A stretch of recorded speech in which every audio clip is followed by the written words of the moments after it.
नमस्ते friends, welcome again to my YouTube channel. आज हम लोग देखने जा रहे हैं रुब्रिक नंबर 79। रुब्रिक है abdomen pain, griping, cramp, colic, associate symptoms with.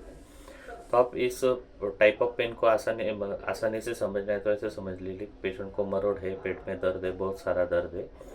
तो आप ज़्यादा इसके अंदर ना जाइए कि क्रैम्प टाइप पेन कैसे होगा, ग्रिपिंग कैसे होगा या कोलिक कैसे होगा। इसके बारे में, इस रूब्रिक के बारे में रेमेडी यहाँ पे लिखी हुई है प्लम्बम मेटालिका। तो भी आप अगर फाटक मट रेमेडी का जाकर खोलोगे तो फाटक सर वहाँ पे लिखते हैं कोलिक एक्कम्पनाइज मेनी सिम्टम्स। तो कोई भी सिम्टम रहेगा बॉडी का, लेकिन एसोसिएटेड विद कोलिक आपको अगर नहीं मिलता है कहीं रेपर्टरी में, कोई भी रेपर्टरी में या कोई मट रेमेडिका में, तब भी आप प्लम्बम के बारे में सोच सकते हो ज़रूर।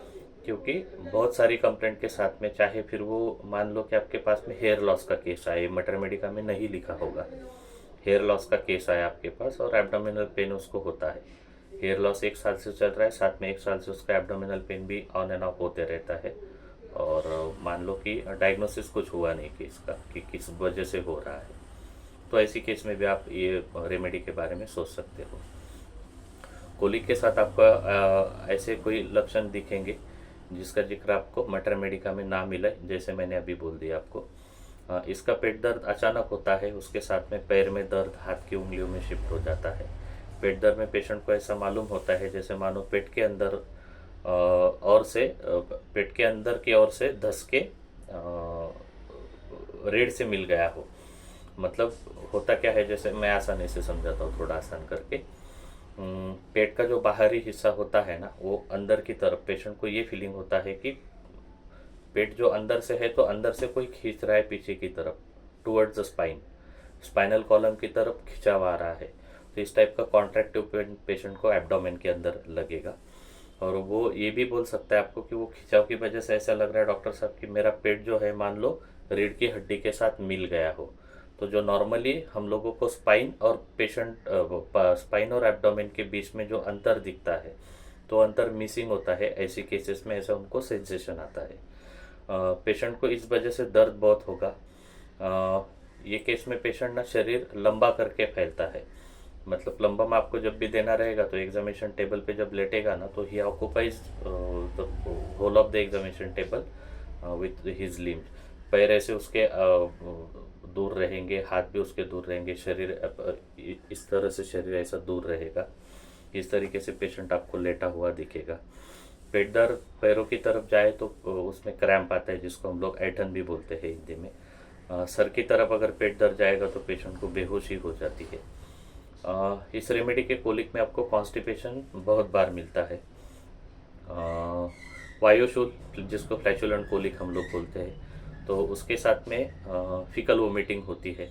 फीकल वोमिटिंग हमने लास्ट रूब्रिक में भी डिस्कस किया था, तो वो रूब्रिक का नाम आप कमेंट सेक्शन में लिखना, और वो रेमेडी का भी नाम लिख देना ज़रूर। उस रेमेडी में भी जैसे था कि प्रेशर से पेशेंट को आराम मिलेगा, वैसे ही इस रेमेडी में भी ज़ोर से अगर पेशेंट दबाएगा तो इसको आराम मिलेगा। अभी मैं डिफ्रेंशिएट करूँगा इस रेमेडी को फ्लैचुलेंट कोलिक से।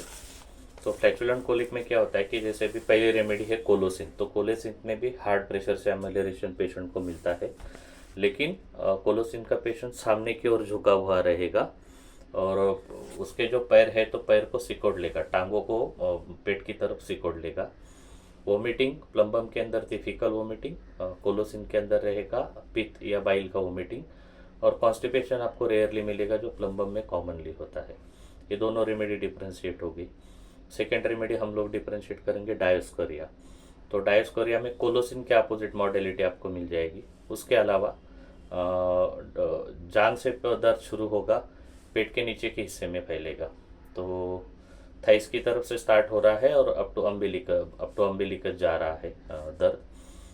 पेशेंट अगर सीधा खड़ा रहेगा या पीछे झुका हुआ रहेगा, या फिर पेट के बल लेटा रहेगा चित होकर, तो उसको आराम मिलेगा। तो ये मॉडलिटीज हो गई अपोजिट टू कोलोसिंथ। ठीक है।